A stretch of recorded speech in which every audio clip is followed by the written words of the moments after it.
नमस्कार दोस्तों। मोदी जी ने एक बड़ा खेल और कर दिया है। मैंने आपको पहले बोला है कि जब से ट्रंप को मिलकर आए हैं मोदी जी बीस्ट मोड पे आ गए हैं।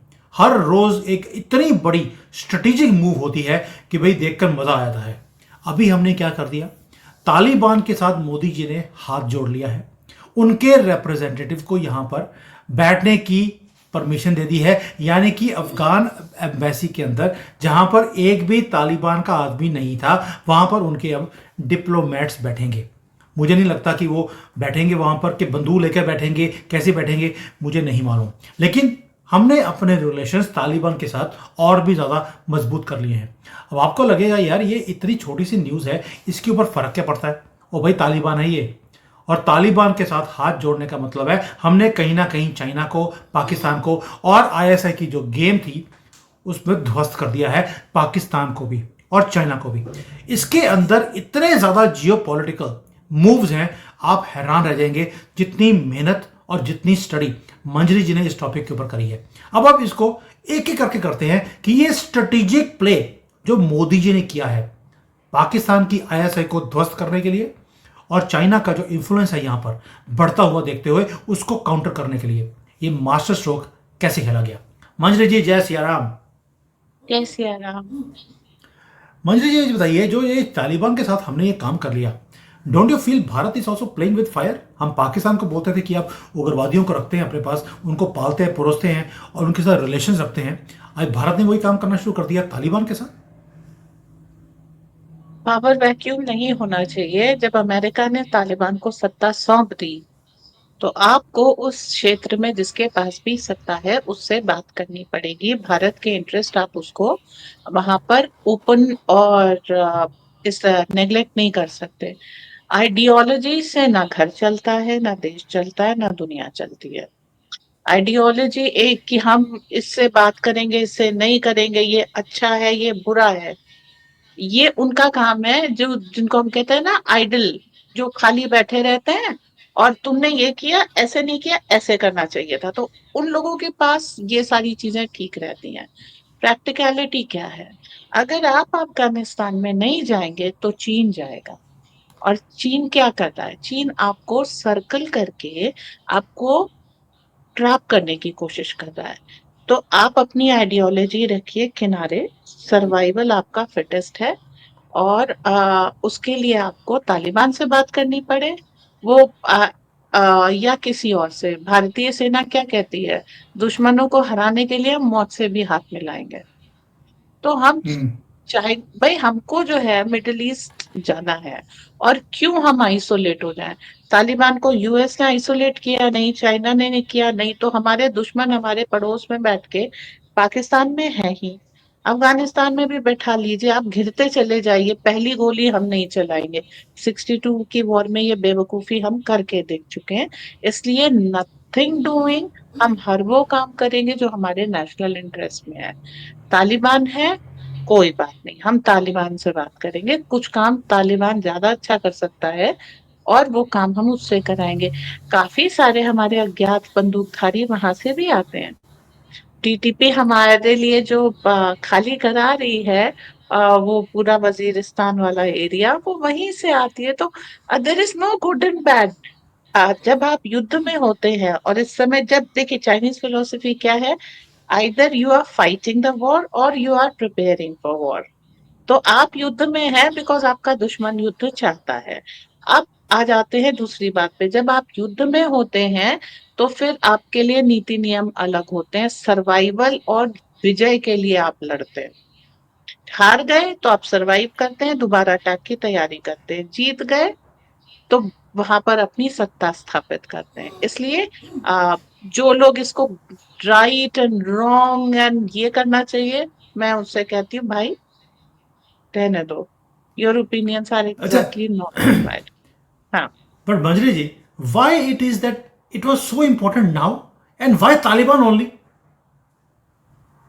तालिबान सत्ता में है तो उससे बात करेंगे। आप क्या अगर तालिबान से बात नहीं करेंगे तो आप बताइए अफगानिस्तान में किससे बात करेंगे? जो बट वाई वहां नाउ। पर वाई नाउ। अब इसके लिए आप स्लाइड से मैं वो करती हूँ, देखिए। ये है जो रिपोर्ट है वो वेस्टर्न जनरल की है, और इसमें लिखा है कि China taking over major airbase abandon by US. US जो एरिया खाली करके गया था, वहां पर चाइना अब उसको डेवलप कर रहा है। अब अगर चाइना वहां आकर के बहुत अच्छी तरीके से अपनी प्रेजेंस इस बगराम एयर स्पेस में बैठ जाता है, तो ये बहुत स्ट्रेटेजिक पॉइंट है। ये सबूत है। ये इसमें इंग्लिश में भी लिखा है और चाइनीज में भी लिखा है। ये जो साइन बोर्ड है ये बहुत इंपॉर्टेंट है। ये चाइना और अफगानिस्तान के बॉर्डर के पर है, ट्रक पोस्ट है। तो चाइना अगर यहाँ बैठ जाता है तो वो बहुत स्ट्रेटेजिक पोजीशन है। ये तजिकिस्तान, ईरान, अफगानिस्तान, पाकिस्तान, भारत और चीन, ये एरिया, ये जगह देखती है। इसलिए यहाँ पर जिसका भी एयर बेस होगा वो फायदे में रहेगा। अब ये जो है, ये वो है, देखिए चाहे वखान कॉरिडोर से ये कनेक्ट कर रहा है, और ये एयर बेसेस हैं चाइना या चाइनीज फोर्सेस के अफगानिस्तान में। तो पाकिस्तान में भी है, अफगानिस्तान में भी है। भारत हाथ पे हाथ रखकर नहीं बैठ सकता, आपको एक्शन लेना होगा। आपका एक्शन क्या है? आपका एक्शन है, अब आप ये इनके जो है चिकन नेक को देखिए। एक सेकेंड, ये वाला चलिए, अच्छा ये I try to show. All of a sudden ये मेरा ये दो वखान कॉरिडोर का मैप नहीं चल रहा। वखान कॉरिडोर हम्म। से निकला हुआ ये जो एरिया है, इसको आपका चित्राल डिस्ट्रिक्ट छूता है पीओके का। तो अगर हम्म। आप इसको ले लेते हैं चित्राल, नेक्स्ट स्लाइड भी दिखा सकते हैं आप प्लीज। तो वखान कॉरिडोर में चाइनीज प्रेजेंस, चाइनीज इंटरेस्ट बढ़ रहा है।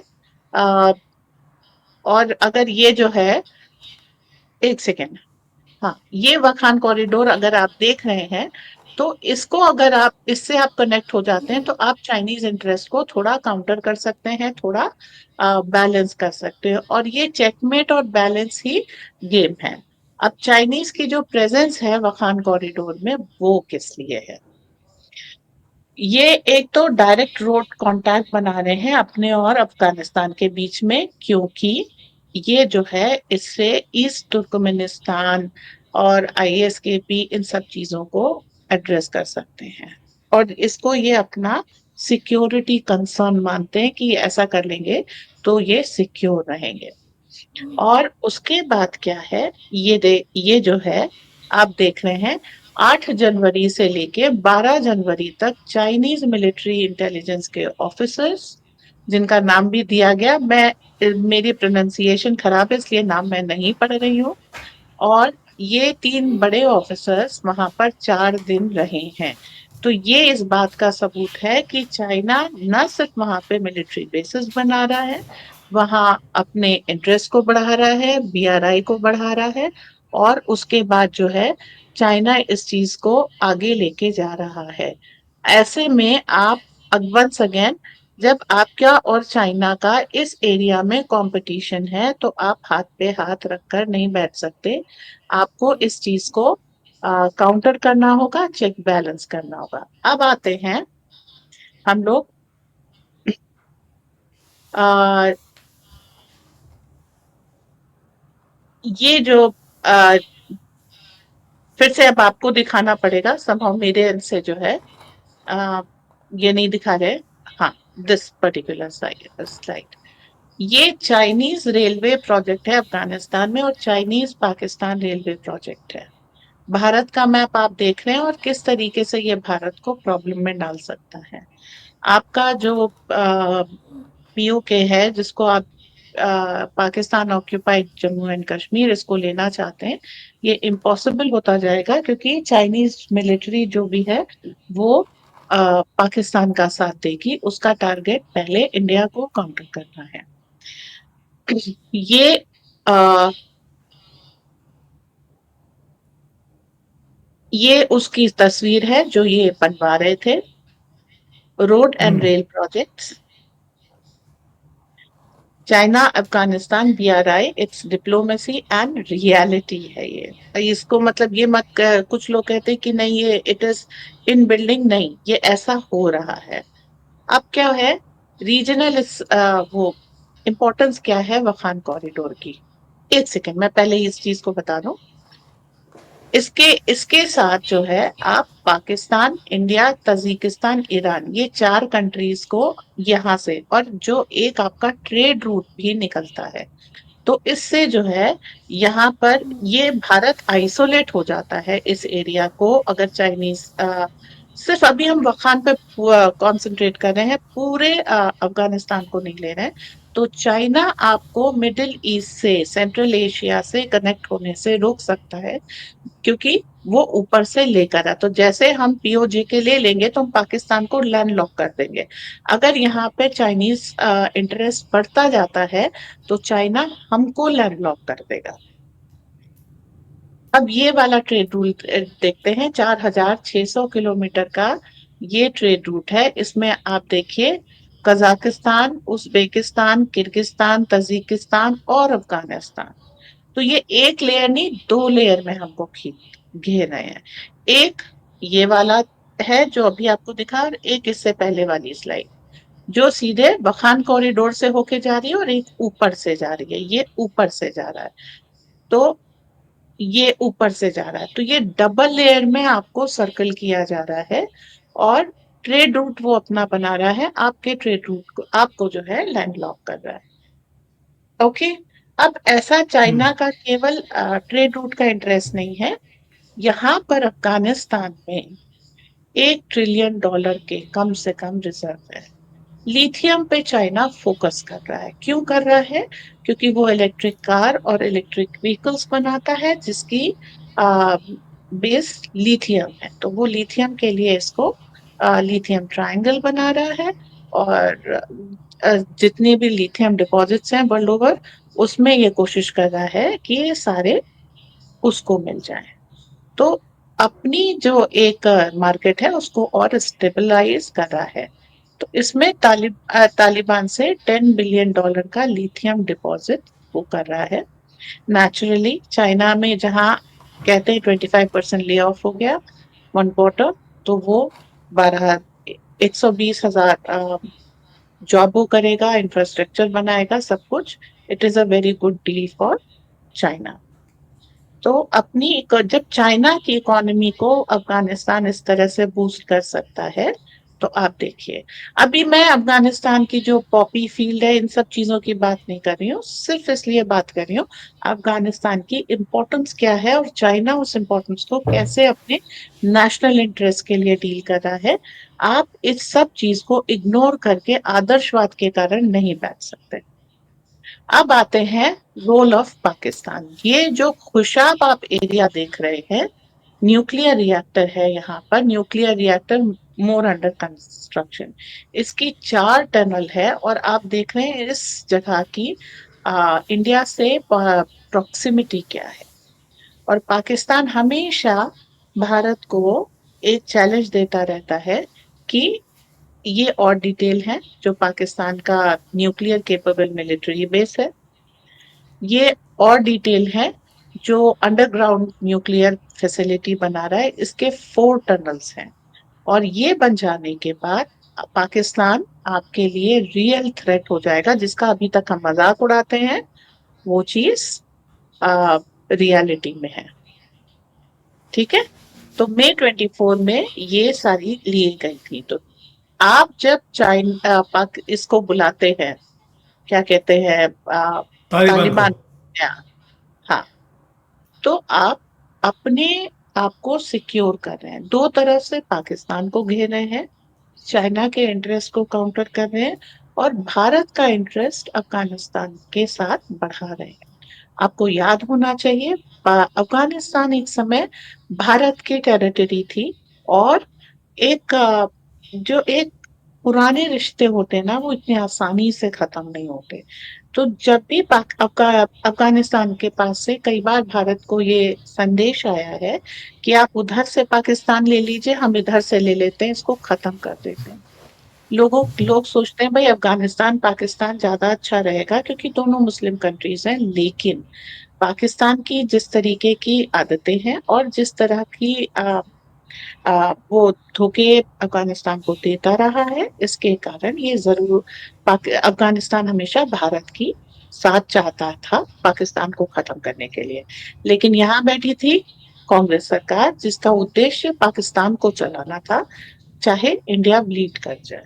खैर, वो एरा खत्म हुआ। अब क्या है कि अब हम अफगानिस्तान को लेकर के अपने मिनरल रिजर्व्स इन सब चीजों को बैलेंस कर सकते हैं, वहां पर चाइनीज को आउटस्मार्ट कर सकते हैं। पीओके जेके जब हम लेना चाहेंगे तो अफगानिस्तान हमारे लिए जरूरी हो जाता है, क्योंकि वहां पे कुछ लोग कहते हैं 40,000, कुछ कहते हैं 60,000 चाइनीज सोल्जर्स की पीओजेके के पास है। अगर आप उस चीज को लेना शुरू करेंगे तो China is not going to sit tightly. इसके साथ ही जो सीपेक चाइना बना रहा है पाकिस्तान के थ्रू, वो पीओजेके से होके निकलता है और उसका वहां पे इंटरेस्ट काउंटर होता है।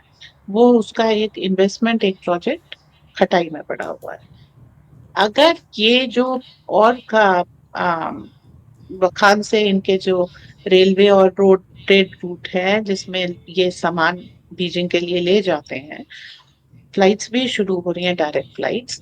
अगर ये चीज हो जाती है तो आपका पीओजे के वो जो उनके लिए प्रॉब्लम था जिससे वो जा नहीं पा रहे थे, वो उनके लिए कोई प्रॉब्लम नहीं रहता है, सीधे चाबहार एयरपोर्ट पे सी पोर्ट पे निकलेंगे। तो इसके कारण वो पाकिस्तान को पूरा सरपास कर लेते हैं। ये इनके लिए ज्यादा इकोनॉमिक और ये ज्यादा कंफर्टेबल ट्रेड रूट है, क्योंकि अफगानिस्तानी जो है वो पाकिस्तानियों की तरह की बेईमान नहीं है कि पैसा लेके खा गए और काम नहीं हुआ और उसके बाद ये सारी चीजें हुई। फिर अगर चाइना ने ज्यादा वो किया तो दो चार चाइनीज ऑफिसर पाकिस्तान में मरवा दिए, पता। ये सारी चीजों की ये सब सेफ्टी चाइना को, तो China is also getting more comfortable with Afghanistan. आपने इम्पोर्टेंस देख ली, मैंने अभी बहुत बिल्कुल ब्रश अप किया। अभी तो there are numerous things which China and Afghanistan are doing together. US ने जब अफगानिस्तान को छोड़ा था तो अफगानिस्तान का जो रिएक्शन था वो एकदम ब्लैंक था। लोगों ने सोचा था तालिबान ही भारत की तरफ मुड़ जाएंगे। ऐसे में पाकिस्तान ने गलतियां कर दी, वो उधर चले गए, बात अलग है। लेकिन रिकॉग्निशन और ट्रेड पार्टनर उनको चाइना की तरफ से मिला। तालिबान को सरवाइव और सस्टेन करने के लिए पैसे चाहिए थे। राइट समय पे, सही समय पर चाइना ने वहां पे इन्वेस्टमेंट एंड टॉक शुरू कर दिए। आपने उस समय जो बाइकआउट किया था वो अब आपको एक तरीके से कहिए it is coming back to haunt you. ये आपकी गलती थी।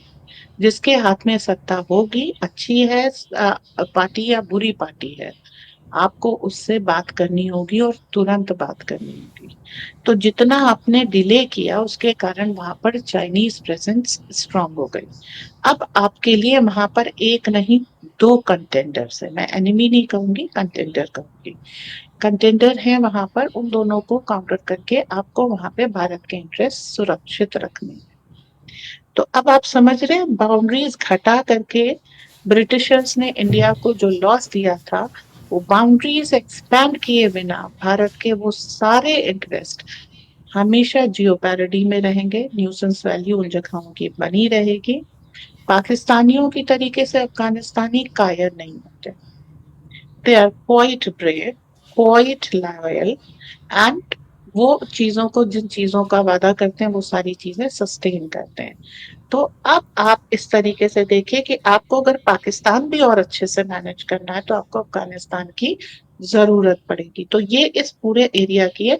अभी हम तजीक वगैरह ये सारी कंट्रीज नहीं टच कर रहे हैं जी। मंजरी जी, मैं कि आपने पूरी पिक्चर बना दी। इसकी तो 3 घंटे की मूवी लग रहा है मुझे। मैंने पूरी मूवी देख ली कि मोदी जी ने किस तरह से तालिबान के साथ हाथ जोड़ लिया, ताकि एक तो जो हमने हमारे वहाँ पर 500 से ज़्यादा प्रोजेक्ट्स चल रहे हैं वो सेफ हो गए। साथ में हमने तालिबान के साथ एंगेजमेंट करने के साथ साथ हमने बीजिंग की जो मोनोपोली थी अफगानिस्तान के अंदर उसको रोक दिया। साथ में हमने जो आईएसआई के जो मंसूबे थे कि तालिबान के साथ मिलकर भारत को तंग करना है, उसको काउंटर कर लिया। भाई एक तीर किया, एक उनके डिप्लोमेट को भारत में आने की परमिशन दे दी और हमने सबको काउंटर भी कर लिया। भाई मास्टर स्ट्रोक खेलने की भी एक वो होता है, और सभी बोलते थे कि मोदी जी को डिप्लोमेसी नहीं आती है। डिप्लोमेसी की तो सारी किताबें फाड़ कर फेंक दी उन्होंने, मोदी जी ने नई किताब लिख रहे हैं। जो कहते थे एक्चुअली डिप्लोमेसी उनको नहीं आती थी। उन लोगों ने भारत के हर पड़ोसी देश को भारत का दुश्मन बना दिया। नेपाल के राजा को नहीं आने दिया उनकी माता का अस्थि विसर्जन करने गंगा में, उन्होंने नेपाल से दुश्मनी मोल दी, फिर राजशाही खत्म कर दी। मतलब नेपाल एक ऐसा देश है जहां पर आने जाने के लिए हमको पासपोर्ट की जरूरत नहीं थी। नेपाल के गोरखा हमारी सेना में होते हैं। ऐसे देश से भी जो दुश्मनी कर ले उसका नाम है कांग्रेस, और वो मोदी को बता रहा है इसको डिप्लोमेसी नहीं आती। तो हमको अब ये भी देखना, वो करना होगा कि ये जो एक नाम चस्पा करने की आदत है कि इसको ये नाम दे दिया उसको वो नाम दे दिया, हम उसका पोटेंशियल भी देखें। जो कमेंट कर रहा है खाली बैठ के, मैं फिर कहती हूँ कमेंट करना बहुत आसान है, काम करके लेके आना एक दूसरी ही बात है। और मोदी काम करके लेके आ रहे हैं। अफगानिस्तान, अच्छा आपको ईरान से भी तेल आ रहा है आपका, अगर आपका ईरान से तेल आना आपको आसान करना है तो आपको अफगानिस्तान की जरूरत पड़ेगी, क्योंकि फिर वखान कॉरिडोर से पीओके होता हुआ वो एक ट्रेड रूट से आ जाएगा और ये आपके लिए छोटा और बढ़िया रास्ता पड़ेगा। तो बहुत सारे इंटरेस्ट हैं हमारा। अगर हम ये रूट बना लेते हैं पीओजेके से वखान होते हुए सेंट्रल एशिया, आपको बहुत अच्छा पार्ट मिल जाएगा। आप अब पाकिस्तान को आइसोलेट कर सकेंगे। तो अब जो वखान कॉरिडोर है, अभी तो हम केवल उसकी बात कर रहे हैं, उतना ही अगर आप देखें तो आपके नेशनल इंटरेस्ट बहुत अच्छी तरीके से आगे जाते हैं। और कमेंट करने वाले कि मोदी को डिप्लोमेसी नहीं आती, सियाचिन पाकिस्तान को देने वाले थे। तो इसलिए बहुत अच्छी बात है कि आप ऐसे कमेंट करने वालों की ना सुने और मोदी जी क्या कर सकते हैं और आगे क्या करने वाले हैं इसके ऊपर फोकस करें। जी। मंजरी जी, मुझे ये बताइए कि एक मॉरल ग्राउंड भी होता है। हमने हमेशा बोला कि हम उग्रवादियों के साथ एंगेज नहीं करेंगे। ये हमारे था कि there is no good and bad terrorist, terrorist is a terrorist. Taliban वाले भी टेररिस्ट ही हैं। जस्ट फॉर आर्गूमेंट सेक, क्या जो तालिबान है आज हमारे लिए गुड टेररिस्ट हो गए हैं? जिसको हम बोलते थे कि गुड एंड बैड नहीं होता है, लेकिन आज हमने बोलना शुरू कर दिया ये गुड टेररिस्ट हैं। इनके साथ जो इनकी ब्रूटल रजीम है, ह्यूमन राइट वायोलेशंस हैं, इंडिया की जो हमारी मॉरल स्टैंडिंग रही है, ऐसे लोगों के साथ हमने एंगेज नहीं करना। क्या ये अंडरमाइन नहीं करता इंडिया का मॉरल स्टैंडर्ड्स को? देखिए, अब वो टेररिस्ट नहीं है, वो सत्ता में बैठ गए हैं। They are the governance. Government जिसकी होती है, जो गवर्न कर रहा होता है, उसको आप टेररिस्ट नहीं बोलते। अभी यूएसएआईडी के इतने खुलासे हुए हैं। Is America not a terrorist? CIA is the hmm. Mother of all terrorist organisation. आप अमेरिका से बात कर रहे हैं, डील कर रहे हैं, जस्ट बिकॉज वो सूट बूट टाई लगा करके बड़े सोफेस्टिकेटेडली आते हैं, तो उनके काले दिल नहीं दिखते आपको? केवल कपड़े देख करके हम डिसाइड कर लेंगे this man is educated, that man is an idiot? ऐसा नहीं होता। तालिबान जो कर रहा है, ठीक है, अच्छा बुरा हम बाद में वो देखते हैं, वो अपनी कुरान के हिसाब से कर रहा है। आपको इस चीज को समझना चाहिए। सारी दुनिया में जितने मुसलमान हैं वो शरिया लॉस मांग रहे हैं, तालिबान शरिया ही तो इम्प्लीमेंट कर रहा है। तो आप उसको धीरे, अगर आप उनको, उनसे बात नहीं करेंगे, संवाद नहीं करेंगे, संबंध नहीं रखेंगे, तो आप उनको सिविलाइज नहीं कर पाएंगे। अब धीरे धीरे इंडियन इन्फ्लुएंस बढ़ रहा है, तो लड़कियों को वहां पे थोड़ी सी लिबर्टी मिल रही है। ठीक है। तो ये सारी चीजें देखने के बाद ये फैसला कीजिए।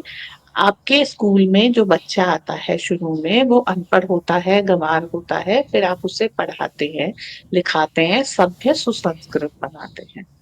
ऐसे ही कई बार कुछ चीजें गवर्नमेंट को करनी पड़ती हैं, जस्ट बिकॉज पास्ट ऐसा है। वो इम्प्रूव करना चाहते हैं ना। जब आपने उनको सजेशन दिया कि जहां पर आप अपने पॉपी बोते हैं सीड्स, वहां पर आप गेहूं की खेती कर लीजिए। अगर उन्होंने मान लिया, then they are trying to establish a government and bring the change in their country, and इस चीज को आपको वेलकम करना चाहिए। ले अगर वो नहीं मानते तो आप उनको कह सकते थे, पर वो अपने लोगों के लिए जब गेहूं की खेती के लिए राजी हो गए तो आपको अपना एटीट्यूड बदलना। आप वहां पर प्रोजेक्ट्स कर रहे हैं, आपके लोग वहां एम्प्लॉयड हैं, आपके टेरिटोरियल, वो आपकी टेरिटरी थी भाई, गांधार कहते थे, और गांधारी वहां के थी, और वहां से जो है आपके महाभारत काल से जो है आपके पास सबूत है कि वो आपके रिश्ते हैं, भारत की भूमि रही है।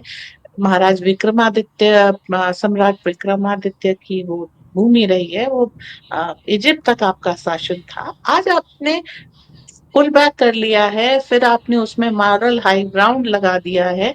इसी सब बेवकूफी के कारण तो हमारे ऊपर लोग हमला करते थे और जीत जाते थे, माफ कर दो क्योंकि घुटने पे बैठ के माफी मांग रहे हैं, यही सब बेवकूफी है ना।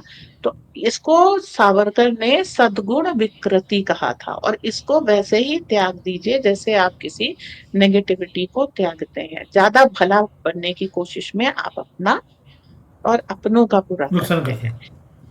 जी। अच्छा मंजरी आपके जी, पड़ोस में हमने जो है, चाइना को हाँ हमने चाइना को बोलिए। काउंटर कर लिया, लेकिन हमने आईएसआई को भी तो चेकमेट दिया है इसके अंदर, क्योंकि जो इन्फ्लुएंस है पाकिस्तान का तालिबान के ऊपर वो वेल नोन है। और जो भारत ने एंगेजमेंट शुरू किया, क्या इस्लामाबाद का जो ग्रिप है अफगानिस्तान के अंदर तालिबान के ऊपर, उसे हमने वीक नहीं किया है? ये सारा एक वर्किंग रिलेशनशिप बनाकर तालिबान के साथ।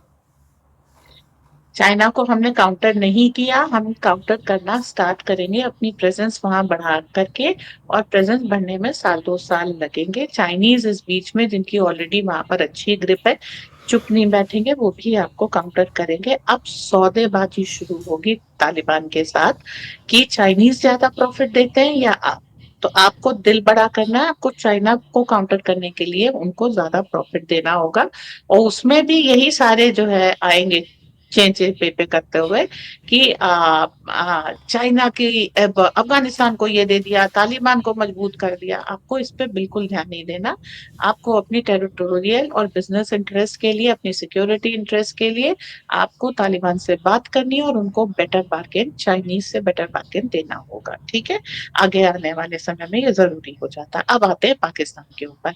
पाकिस्तान की औकात क्या है, वो वजीरिस्तान खैबर पख्तूनख्वा में तालिबानी पाकिस्तानियों को ठोक रहे हैं भाई से। ऐसा आई कि ना तो ग्रिप है कोई तालिबानियों पर, ना कुछ है, वो आराम से वो इंच बाय इंच आकर के आपका काम करें अफगानिस्तानी, कि खैबर पख्तूनख्वा, वजीरिस्तान, इन सब एरियाज में वो आराम से डूरंट लाइन के पास दूसरी तरफ आकर के पाकिस्तानियों को सबक सिखा रहे हैं, और पाकिस्तानी कह रहे हैं ओके फाइन, हमने ये भूमि आपको दी, सफेद झंडा दिखाते हैं और पीछे आते जाते हैं। वो हालत कर दी है उस एरिया में पाकिस्तानी सेना की कि वहां पर जब कोई एड का ट्रक जाता है तो लूटने वाले में पाकिस्तानी सेना भी होती है और वो मारी भी जाती है, ठीक है।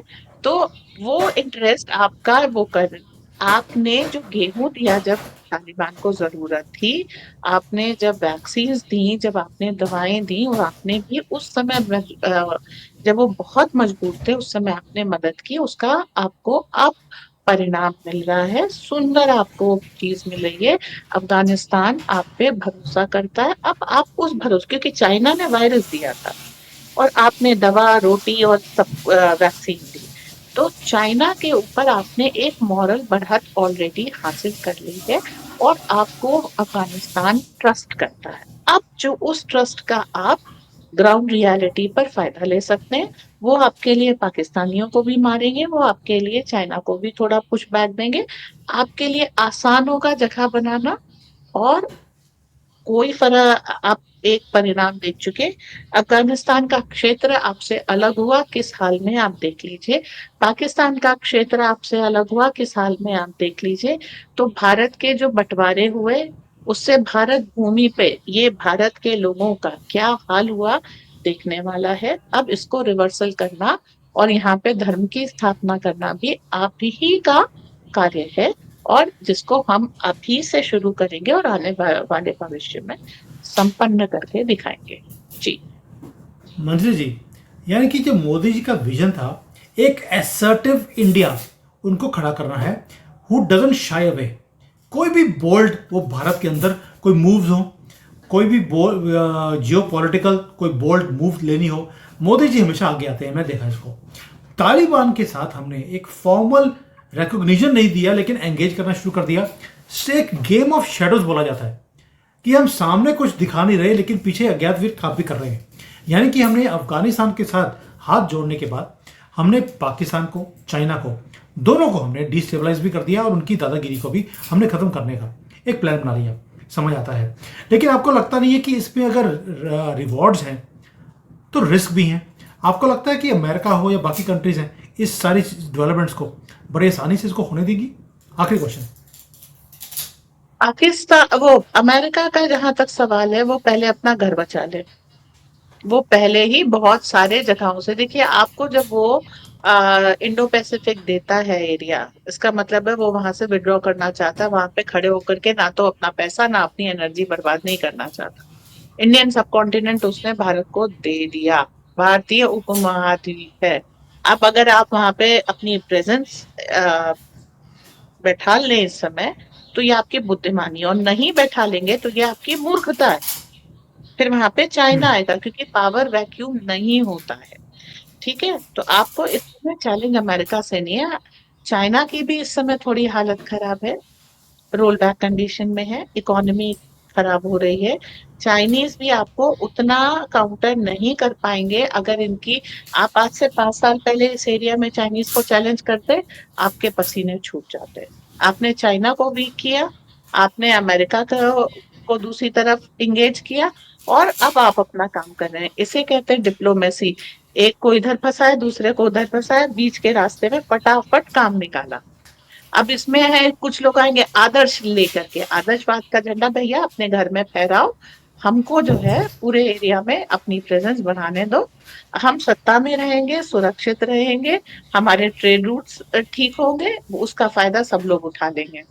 ठीक है, आदर्शवाद से कुछ नहीं होता। आदर्शवाद ने भारत को 1000 साल तक बहुत तकलीफ दी, और इसीलिए आप देखिए कि आज मॉरल्स टूट रहे हैं, ताकि वो जो आदर्शवादी मॉरल्स थे ना, वो भी टूट जाए। जरूरी है कुछ चीजों का खंडित होना समय के अनुसार।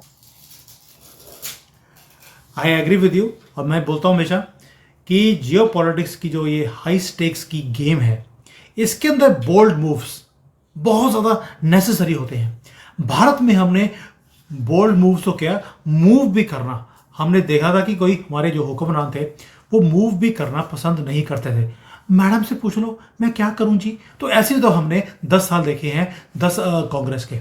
अब इसके अंदर हमने तालिबान का जो एनवॉय है उसको हमने एक्सेप्ट कर लिया, यानी कि हमने एक कैलकुलेटिव रिस्क लिया है।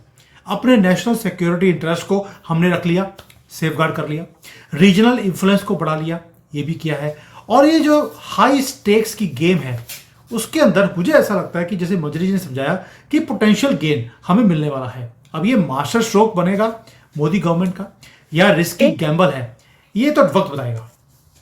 एक चीज मैं कहना चाहूंगी, बिना रिस्क के कोई काम नहीं होता। जब आप सड़क पर भी निकलते ना, तो एक्सीडेंट का रिस्क होता है। गाड़ी के कुछ नहीं तो फेल होने का, किसी एक्सीडेंट आपकी गलती से नहीं होता, किसी दूसरे की गलती से भी होता है।